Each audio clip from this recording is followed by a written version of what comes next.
Assalamualaikum warahmatullahi wabarakatuh. Bapak Ibu yang dirahmati Allah, sebaik-baik kita ini adalah orang yang saling doa mendoakan. Kalimat ini jangan dibuat ecek-ecek. Kalau dibuat ecek-ecek, kita ini nengok saudara kita asik gedek aja gitu. Peci baru kawan nih bah, pening juga. Jadi semua salah. Ginilah ya. Karena hubungan yang paling interaktif dari kita sesama kita di masjid ini adalah kalau malas sekali awak nengok dia, besok kalau awak mati ikut juga ya dia nyolatkan awak. Kira-kira gitu aja lah berpikirnya biar nggak pening-pening kali, ya kan? Kalau awak nengok muka dia, tak yakin ya dia doakan awak, tak yakin awak dia doakan awak, ya kan? Cuman besok begitu awak wafat, mungkin dia akan mengendalikan emosi dirinya untuk dia belajar memaafkan awak, dan saat itu dia hadir di soft yang ikut menyolatkan awak. Nah saat itu, itulah pentingnya kita saling sayang menyayangi. Kalau enggak ada gunanya. Perkara sama di soft aja ya. Begitu di belakang, julid menjuliti ini. Karena orang yang julid menjuliti ini rezekinya kehilangan warna. Saya nanti kalau bilang kehilangan berkah, dibilang puak labu kali, ya kan? Macam betul aja Ustadz ini tahu betul berkah, rezeki tahu. Kehilangan warna. Hajat awak rezeki itu warnanya hijau tapi menjadi hitam. Kenapa? Karena rezeki itu salah satunya interaksi. Jadi bukan hanya tentang uang, ya kan? Tadi awak kombur sama dia, gabung. Begitu datang kawan tuh diam. Saya nggak tahu saya mau ceritain siapa ini, tapi itu aja bawaan hati saya hari ini. Mudah-mudahan yang saya omongkan ini ada manfaatnya. Karena sebaik-baik kita adalah orang yang saling berkumpul, bersatu. Ya boleh saja yang kita omongkan didengar, boleh saja belum direspon, boleh saja bukan hari ini mau dikerjakan, tapi bisa saja besok lusa dikerjakan. Tapi setidaknya sifat dari ar-rahimuna yarhamuhumur rahman, irhamu man fil ardi yarhamukum man fis sama. Ya, saling sayang menyayangi di muka bumi ini adalah sikap keteladanan orang-orang mukmin. Innamal mu'minuna ikhwah fa aslihu baina akhwaikum. Suluh itu ekspektasinya damai. Damai itu warnanya adalah sejuk. Sejuk itu mampu memberi maaf, mampu memberi maklum, mampu mendengarkan, mampu memberi ekspresi. Yang semua itu ternyata Rasul juga menunjukkan itu, Pak. Jadi Rasul itu kadang-kadang dia dengari nggak direspon. Kadang-kadang dia merespon dengan respon yang kadang-kadang juga nggak penuh dengan jawaban. Ada orang bertanya, ya Rasul, tengok ini sholatnya tidak menghadap kiblat. Ya waktu dalam persembunyian, Rasul nggak langsung komentar, dibiarin Rasul aja dia sholat. Begitu selesai, baru Rasul panggil orang yang sholat tidak menghadap kiblat tadi, berputar dia dari kiblatnya. Kenapa kau tadi berputar dari kiblatmu? Ya Rasulullah, waktu sholat tadi nampak saya ada mata-mata yang lewat. Jadi kalau saya tetap berada di situ sholatnya, khawatir nanti mereka paham persembunyian kita di sini. Maka saya berputar. Rasul nggak jawab, diam aja. Jadi semuanya harus kita imbangi lah ya, saling mendengarkan, saling melengkapi, bersabar ya. Dan ini adalah kolektivitas karena di dalam rumah yang penting, dalam rumah. Dibilang kawan istrinya sama dia, enak kali kau ya punya suami pendiam gitu ya, asal kau repet-repeti diam aja dia. Kau coba suamiku katanya, suamiku itu galak kali gitu. Ini bukan cerita Vena Melinda, bukan ya? Bukan enak atau enggak enak. Jadi kadang-kadang seorang istri yang cerewet diberikan Allah rezeki suami yang pendiam. Seorang suami yang merepet diberikan Allah istri yang maklum. Jadi kadang-kadang itu yang dikasih Allah rezeki. Nah kalau bukan sabar yang menjadi pelindung dari semua kelemahan-kelemahan itu, sebentar saja rusak rumah tangga itu. Makanya Pak, ibu-ibu jangan bilang bahwa Suami-suami ini kalau diam aja kalau ibu repeti itu ikatan suami takut istri. Bukan. Karena mereka paham. Ternyata ada satu peran yang jauh lebih besar yang harus mereka kerjakan dibanding hanya sekedar menjawab repetan yang sedang ada. Jadi ternyata rasa sabar itu menjadi domainnya orang-orang yang melakukan aktivitas itu. Ya, sama kayak cerita ujian, Pak. Ini kemarin ada nanya sama saya awali dulu di sini supaya enak karena mumpung teringat.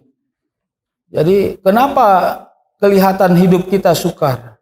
Itu kan sama kayak naik kapal, Pak, di laut. Yang pertama, ketidakseimbangan besarnya kapal dengan tingginya ombak itu akan menyebabkan goyang yang sangat kencang. Hanya seorang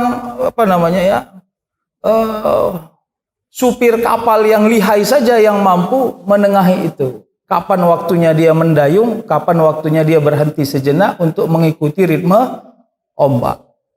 Karena di situ butuh kesabaran. Kadang-kadang untuk melewati ombak yang tinggi kita harus memperlambat jalan. Biarlah sampai lebih lambat tapi asal selamat. Nah, itulah ritme hidup antara ujian, cobaan. Ya. Sesekali mercik airnya ke dalam kapal kita dan membasahi baju kita. Ya kalau udah masuk ke dalam laut mana boleh nggak mau basah. Ya kan? Sehebat apapun kita pakai mantel, pasti potensi basah akan dominan. Nah itulah. Jadi kadang-kadang ujian itu membekas kepada diri kita. Itulah basahnya itu. Ya sakit kali hatiku Ustadz. Sampai hari ini masih sakit ini. Wah iya. Apa kira-kira hikmah sakit hati ini? Hikmahnya kau belajar menata hati bahwa tidak semua orang sama seperti apa yang kau pikirkan. Ya di rumah aja. Kenapa anak kita kelihatan ngangguk-ngangguk aja? Karena takutnya dia sama awak. Kalau ditanya mau dia, mana ada sama-samanya sama awak, ya kan?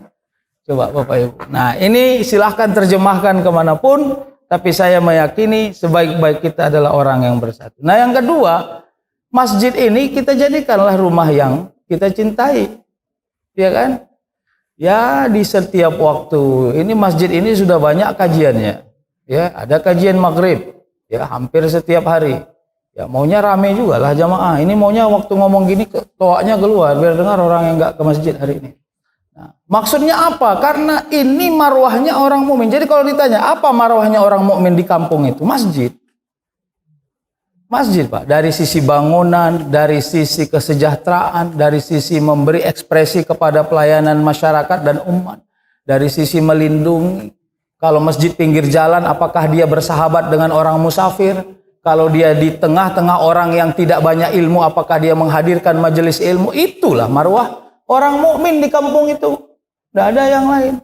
Makanya dulu ada dalam fikih-fikih sunnah disebut tidak boleh rumah orang jauh lebih tinggi dari bangunan masjid. Walaupun sifat itu lebih ikhtiari. Ya kan? Orang dia bangunan ruko pula, ada 18 lantai, mau dibuatnya hotel. Mana pula? Tidak. Tapi itu bolehlah menjadi inspirasi bahwa jangan sampai lebih makmur rumahmu dibanding masjid dalam konteks pembangunan umat melalui dari SDM dan SDA. Sumber daya alamnya boleh fisik, sumber daya manusianya ialah tidak boleh ada orang bodoh kalau sudah ada masjid di situ. Bodoh dalam makna apa? Bertauhid kepada Allah, memahami ajaran-ajaran Allah, ya, memahami fikih-fikih yang sudah disebutkan supaya dia totalitas kepada semua ajaran. Dah, waktunya merepet sudah selesai. Sekarang kita lanjut. Ada lagi yang nanya, Ustadz, di mana cara beli buku Ustadz? Yang ini sama Yazid aja nih. Tuan Yazid ya, nanti banyak kali pesan online, ya, pening pula online ini. Nanti sama Yazid nanti dia urus ya fid dunya wal akhirah. Bapak Ibu, hari ini kita sudah masuk ini. Kemarin kita bicara tentang bentuk-bentuk. Ini kita sudah di wa yarzuqhu min haitsu la yahtasib. Melalui hikmah yang besar. Tadi kita lewat. Sekarang kita masuk. Semangat yang kuat terus mencari rezeki. Jadi itu saya mau cerita pembantu menyelam. Jadi ada satu hari seorang tuan, dia bilang begini, kau sudah waktunya pensiun. Sudah 45 tahun kau bekerja dengan saya. Saya mau kasih hadiah besar kepada dirimu. Lalu dia ajaklah pembantunya ini, ajudannya ini ke satu pulau yang dia punya. Dia beli satu pulau kecil, Pak.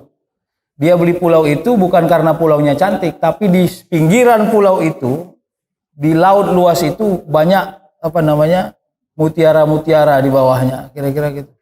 Jadi dia kasih oksigen. Nah, kau nyelam ke dalam. Ini durasinya 3 jam. Silahkan nyelam. Ya. Apapun yang kau dapat dari penyelaman itu milikmu.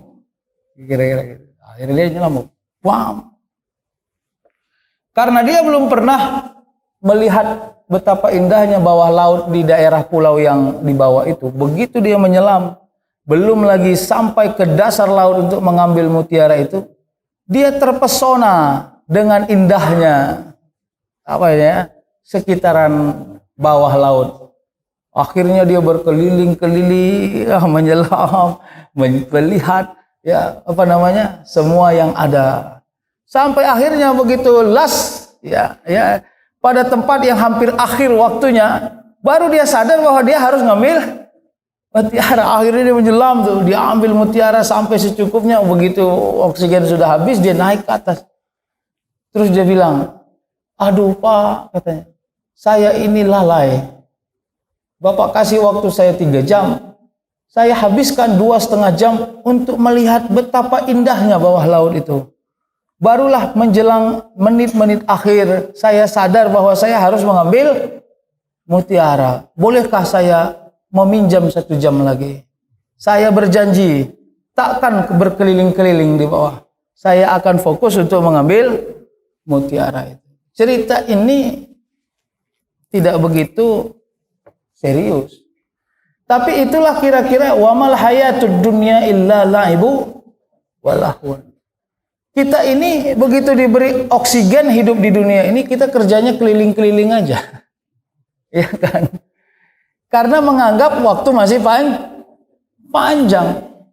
Padahal yang mau diambil menjadi intisari adalah mutiara yang menjadi nilai.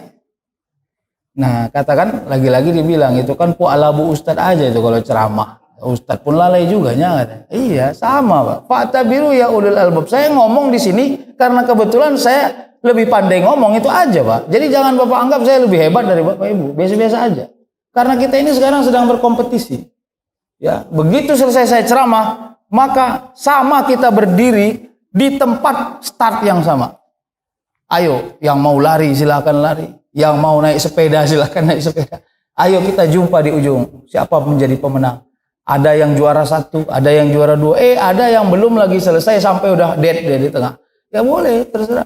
Semua kita sedang berkompetisi. Nah, inilah yang disebut dengan semangat yang kuat, terus mencari rezeki, karena nilai dari rezeki itu adalah sesuatu yang kemanapun kau berjalan, dia akan melindungi dirimu, bermarwah, bukan hanya urusan dunia tapi urusan. Jadi ada orang bermarwah kepada urusan dunia, tidak bermarwah kepada urusan akhirat. Ya kan? Sama orang dipuji-puji orang, Pak. Ya kan? Hebat Ustadz itu, hebat Ustadz itu, hebat. Tapi malaikat golak-golak nengok awak, ya kan? Gaya aja kawan nih. Gitu. Jadi kita ini sering tidak seimbang marwah kita.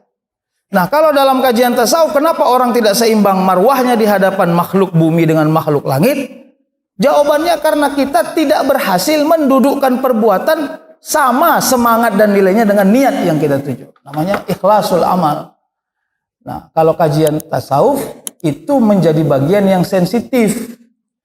Jadi niat itu bukan hanya perbuatan mulut, tapi niat itu adalah korelasi antara apa yang dihajatkan, apa yang diucapkan, apa yang diperbuat. Jadi kaulan, au fi'lan, au takrir. Ya, itu kalau terminologi hadis. Takrir itu sikap, attitude. Nah, sikapnya orang yang sholat itu apa?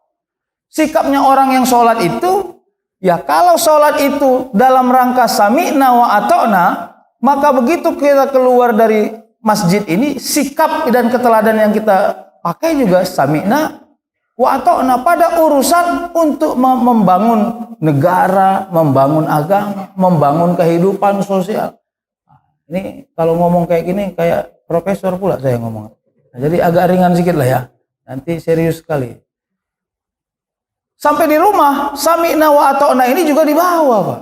Jadi jangan pernah jadi ayah yang jadi raja dan tidak pernah mendengarkan semua keluhan dan hajat daripada penumpang yang ada di rumah itu. Tidak boleh. Sikap orang sholat itu adalah sikap yang inklusif, bukan eksklusif. Itu sikapnya orang yang sholat. Kenapa? Karena di dalam sholat ada sujud, Pak. Sujud itu implementasi inklusivisme seseorang. Nggak boleh eksklusif. Ya kan? Perkara anak cucu awak datang ke rumah. Kek, ini apa, Kek? Kek, ini kenapa gini, Kek? Kek, ini pertanyaan ketujuh. Diam apa kau? Itu aja kau tanya. Iya. Ya memang harus sabar. Besok kalau kau pikun, dia pula yang bersabar mendengarkan ucapanmu. Macam mana dia mau sabar waktu kau pikun? Dulu pun kau tak sabar mendengar cakapnya. Cuman. Ya. Lalu awak nangis, anakku tidak sayang sama aku, kenapa? Ya dulu kau pun nggak sayang sama dia. Gimana? Imbanglah, jangan awak aja mau diayomi, awak tak pernah mengayomi. Udah, ya kan? Seorang mama, nggak pernah kau masakkan mama di rumah asal mama datang ke rumah. Kenapa? Kenapa sih beli makan aja? Kenapa? Hah? Apa kau nggak punya waktu masakin mama? Sedih kali mamanya. Dulu mamanya waktu ngajarin dia pun nasi beli bakso aja dari luar. Alamak.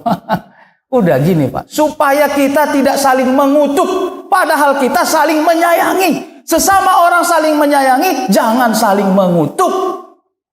Hati-hati Pak, ini lebay kali jadi orang. Kenapa kau tidak mau doakan mama? Mama pun dulu nggak mau doakan saya.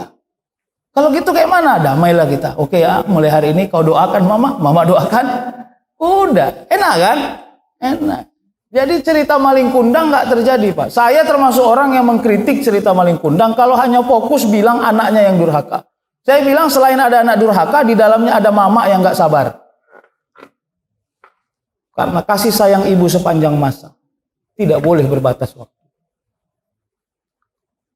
Ibu-ibu, kalaupun besok anakmu lupa menyayangimu, azamkan kepada hatimu karena kau capek mengandungnya. Bilang kepada dirimu, ya Allah, sampai habis lisan ini, asbab kau tarik nafas dan ruh dari diriku, tak berhenti aku menyayangi anakku, meskipun aku kehilangan kasih sayang dari dirinya. Kalau itu yang kau pakai, maka kau jadi ibu sejati di muka bumi. Gitu. Itulah. Sedangkan ayah saja mau begitu. Masa ibu nggak mau? Nggak mau. Jadi itu kritik sosial kita. Artinya apa? Ada anak yang tak pandai berterima kasih. Oke lah, satu sisi. Tapi ada juga ibu yang sulit sekali memiliki sabar yang luas. Itu juga problem. Nah, sama kayak anak-anak. Jangan lupa ayah. Ayah ini orang yang sering menyembunyikan rasa cinta dan kasih sayangnya kepada anak-anak, Pak. Ya kan? Kenapa bisa begitu? Karena dia itu terlanjur diberi tanggung jawab yang tinggi untuk melengkapi semua unsur kegembiraan orang di rumahnya. Makanya Bapak Ibu, jangan ajari anak ibu-ibu untuk membenci ayahnya. Jangan diajari. Ya kan? Tahu kau ayah kau tuh, ya, cuman pandai cari duit aja itu. Kalau di rumah ini nggak pandai. Besok kau kalau punya bini jangan ke ayah kau ya. Alamak. Nggak usah, Pak. Jangan suka membuka aib suami kita. Biasa-biasa aja. Karena engkau pun di hadapan suamimu ada aibnya. Tapi mungkin dia jauh lebih menyimpan rahasia itu. Karena tidak baik ada di dalam rumah orang yang saling mengintip apa kekurangan satu sama lain. Bapak Ibu, itulah semangat yang paling tinggi. Makanya kenapa rezeki itu selalu dijaga Allah dalam setiap rumah? Karena di dalam rumah itu semua orang saling meneladani. Saling melengkapi dengan segala kekurangannya. Ya kan? Dia punya ayah yang peka di rumah. Ya. Apa Pak? Kalau enggak pakai alat, enggak dengar tuh. Kira-kira itu. Terus dia ngomong lebih tinggi suaranya. Ya gitu. Gini, ayahmu itu nanti lama-lama sadar kalau dia diposisikan sebagai orang yang peka. Kasihan dia. Jangan sampai ekspresi kita itu seolah-olah melemahkan fungsi keayahannya. Itu enggak boleh. Ya. Masuk. Assalamualaikum, salam datang kawan. Ini ayahku peka ini, peka, agak kuat sedikit ngomong ya. Ayahku peka ini. Apa ya Pak? Nggak ada di masjid ini Pak. Tapi saya pernah ketemu sama orang-orang yang seperti ini. Ustadz, ayah saya peka nih, ngomong kuat sedikit. Waktu itu ayahnya udah pakai alat, dengarlah dia. Iya kan? Apa pentingnya itu? Bapak Ibu, inilah yang kemarin saya bilang layatuhu tadi itu. Kita ini sering melampaui batas. Pada urusan-urusan yang kita anggap nggak ada dosanya. Tapi justru di situ menjadi lumbung, Pak. Kolam ikan, Bapak Ibu ini kan banyak kolam ikan. Ya kan? Seminggu sekali harus dibersihkan. Apalagi yang pakai kaca. Karena secantik-cantik air yang kau lihat dari atas, begitu kau lihat dari bawah atau dari samping akan terlihat banyak lumut yang berlengketan di pinggir-pinggir. Paham gak itu Pak? Maka harus dibersihkan berulang-ulang. Bukan hanya engkau yang melihatnya cantik, orang yang lewat pun akan melihat cantik dan kagum pada akuarium dan tempat ikan yang kau miliki. Itu kira-kira nilainya. Lanjut ya, dalam bentuk harta dunia. Nah ini aja yang menjadi problem, bahwa ekspektasi kita satu-satunya di sini Pak. Wallahi, saya ajak kita semua. Carilah harta dunia itu sebanyak-banyaknya, karena itu marwahmu di hadapan dunia ini. Cari Pak. Tapi tolong bersihkan jalannya, bersihkan hajatnya, bersihkan tujuannya, dan bersihkan niatnya. Agar harta itu tidak mengajak syaitan untuk bersahabat denganmu ketika menggunakannya. Bagaimana harta dunia yang bersahabat dengan syaitan ketika menggunakannya? Dia akan zalim dalam mencari, dia akan khianat dalam menjalankannya, dan dia akan boros dan mubazir dalam mengeluarkannya. Ya kan Pak? Jadi, ini karena direkam nih, payah sebut merek. Jadi gini Pak, tahu diri sajalah. Ya. Kalau kita beli barang, apapun jenis barangnya, tolong pastikan ada manfaatnya. Bukan hanya sekedar kau bilang biar tahu dia, aku juga bisa kayak beli kayak gini. Nah, itu enggak ada manfaat. Ya kan? Kalau udah ada niatnya atau ada manfaatnya, insya Allah tak terjebak kau kepada mubazir. Tapi kalau hanya sekedar mau katakan, dipikirnya cuma dia aja yang bisa beli mobil gitu. Awak pun pandainya beli mobil, kau cuma mobil aja. Yang gini-gini ini dikurang-kurangi, walaupun tak bisa dihabiskan, yakin saya. Karena dunia, manusia ini sangat mencintai dunia. Amal baik yang menjadi teladan bagi orang lain, Pak. Ini rezeki min haitsu la yahtasib. Jadi gini, Pak. Ya. Kalau kita melakukan satu tabiat dan tabiat itu diteladani oleh orang, ya, maka itu amal rezeki kita yang tinggi, Pak. Contoh ya, contoh nih. Tapi contoh ini tidak produktif. Biasanya habis ceramah orang melaksanakan sholat sunnah. Ya. Sholat sunnah yang dikerjakan orang, yang awalnya orang lain melihat tidak mau sholat, akhirnya mau sholat. Nah ini juga bagian dari sesuatu yang sangat sederhana. Jadi makanya kalau ditanya, Ustadz apa hukumnya menunjuk-nunjukkan kalau kita sedang berinfak? Saya bilang bisa mubah, bisa sunnah, bisa haram. Tergantung niatmu saja.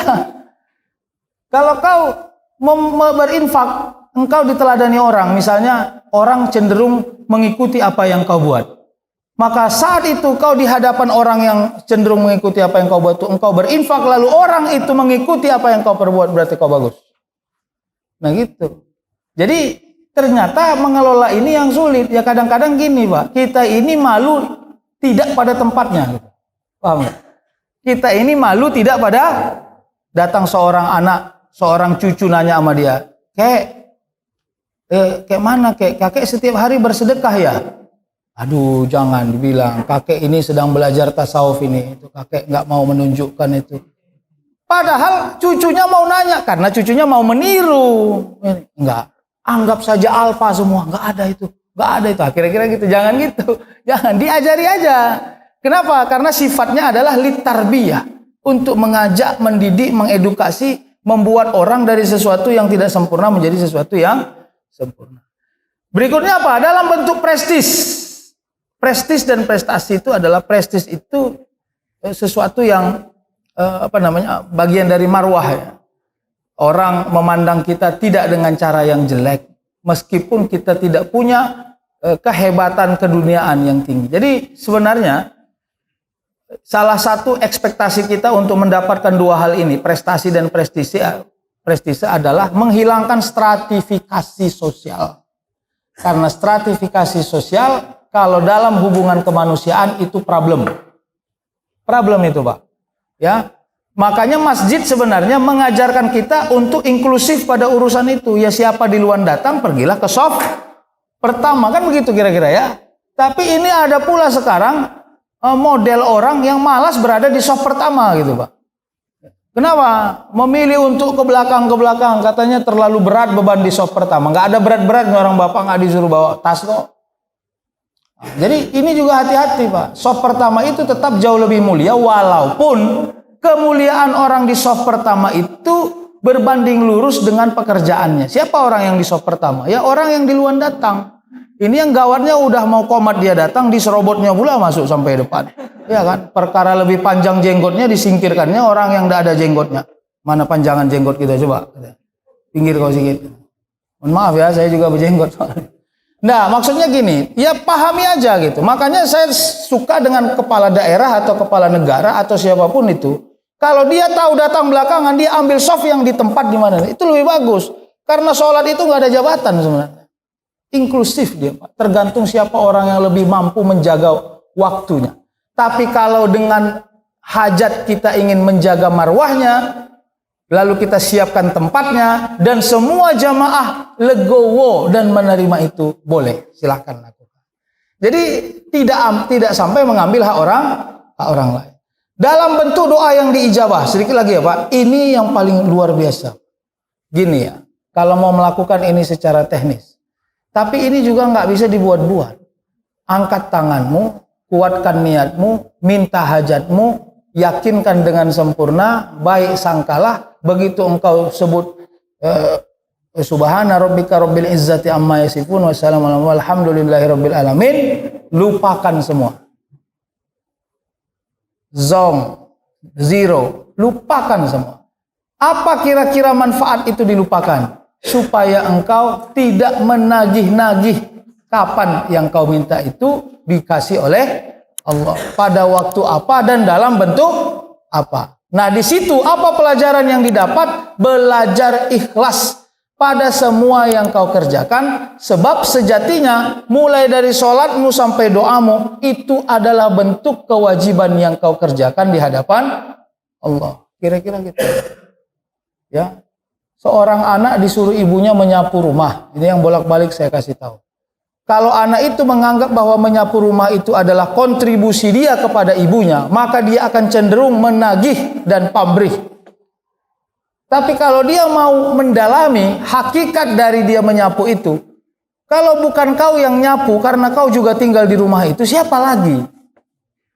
Bisa nggak dibalik logikanya gitu?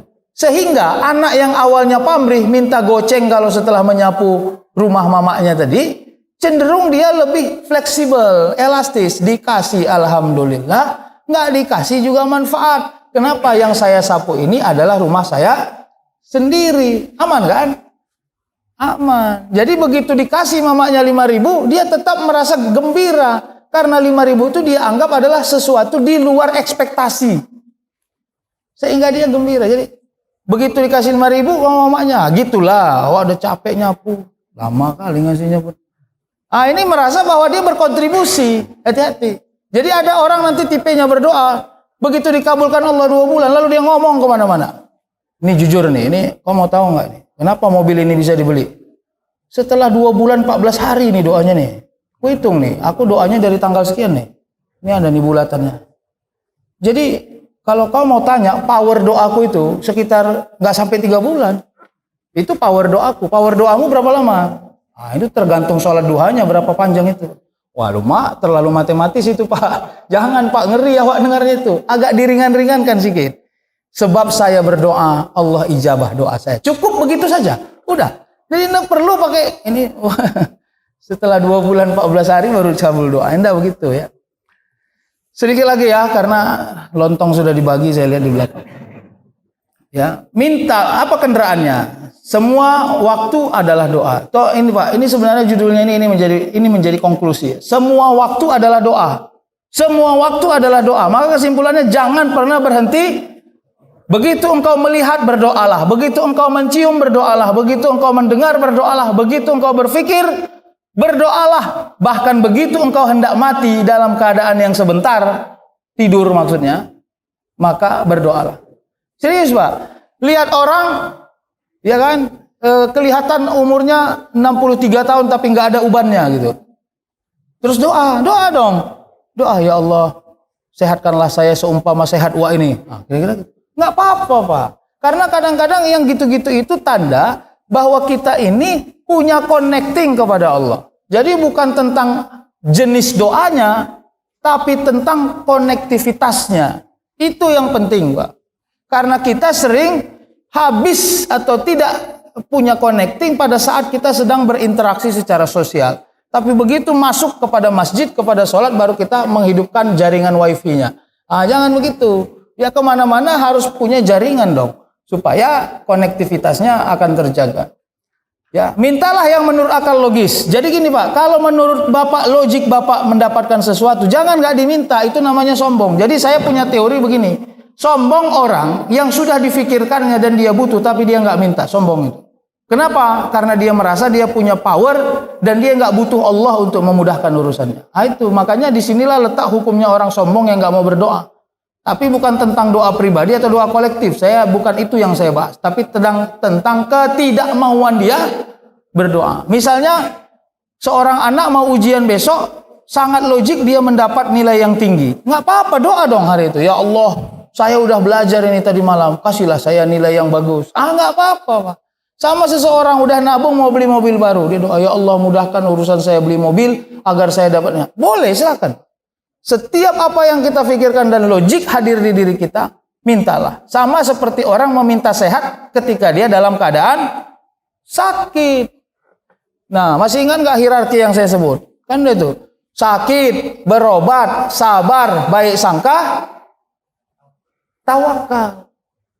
Tawakal itu simpulnya doa. Jadi tawakal itu bukan diam, Pak. Kalau diam itu merengkel namanya. Doa, ya Allah, berilah wasilah obat yang saya makan ini menjadi jalan saya sehat. Udah gitu aja. Nah, yang paling parah bukan gitu. Sakit, nggak mau berobat. Udah nggak mau berobat, nggak mau sabar. Udah nggak mau sabar, nggak mau baik sangka. Tapi tawakal gitu ya kan. Ya Allah, ini tanggung jawab kau nih. Kalau nggak sehat nih aku betul lah nih. Aku jujur aja, ini terakhir nih. Ya, percuma aja aku rasa aku sholat tahajud kok kayak gini juga. Ya, itu orang nggak pernah tahajud kok buat sehat dia, asyik main bola ya kerjanya. Nah itu namanya doa orang merajuk. Doa orang merajuk. Oke ya, saya tutup. Ada satu doa yang menarik di dalam surah Al-Kahfi ayat 14. Ini doanya pemuda-pemuda Al-Kahfi itu ya, tapi tidak ada di sini. Warobatna ala qulubihim izqamu faqalu rabbuna rabbus samawati wal ard lan nad'u min dunihi ilahan laqad qulna izan syatata. Jadi waktu itu kan pemuda-pemuda ini kan dikejar gitu ya. Lalu katanya, kami meneguhkan hati mereka di waktu mereka berdiri, iza qamu. Jadi waktu mereka menetapkan mereka tidak mengikut daripada semua tabiat orang yang ada saat itu, kata Allah, Allah tetapkan hati mereka. Ya. Warobatna ala qulubihim iza qamu. Hati-hati Pak. Kalau Allah sudah tetapkan hatimu berada pada jalan Allah, sejelek apapun orang memperbuatmu, sehina apapun orang memandangmu, dan orang yang kau sayangi mulai menghina dan menjauhkanmu, warobatna ala qulubihim. Ya. Iza qamu. Jadi istiqomah itu ternyata selain dari ikhtiar, usaha, ada juga hadiah dari Allah Subhanahu. Dan itu dimiliki oleh pemuda Al-Kahfi. Faqalu, saat itu mereka katakan, Rabbuna Rabbus samawati wal ard. Ingat itu Pak. Jadi kalau ada orang yang berdoa lalu mengatakan, ya Allah, kaulah pemilik langit, dan kira-kira ekspektasinya apa itu? Jangan berdoa tidak punya ekspektasi Pak. Ya kan? Sama kayak bilang gini, ayahnya yang punya uang di rumah ini. Kalau awak pula ayah bilang, manalah ada uang awak. Cuman ayah lah yang punya uang di rumah ini. Kira-kira gitu, Pak.